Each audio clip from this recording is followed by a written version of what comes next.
ada peradaban, tidak ada Republik Indonesia kalau tidak ada pangan. Kita waktu proklamasi 17 Agustus kita perang lawan Belanda, tidak ada APBN,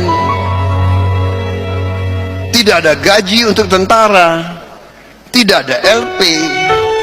Yang kasih makan siapa tentara? Saya tanya. Yang kasih makan rakyat di desa, petani-petani itu kasih makan.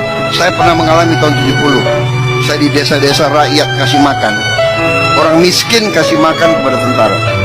Jadi bagi saya masalah pangan adalah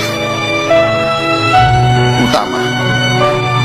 Jadi kalau saya nanti mimpin, bagi saya pertama food security, energy security, water security, clean government, ya kan, affirmative action, and then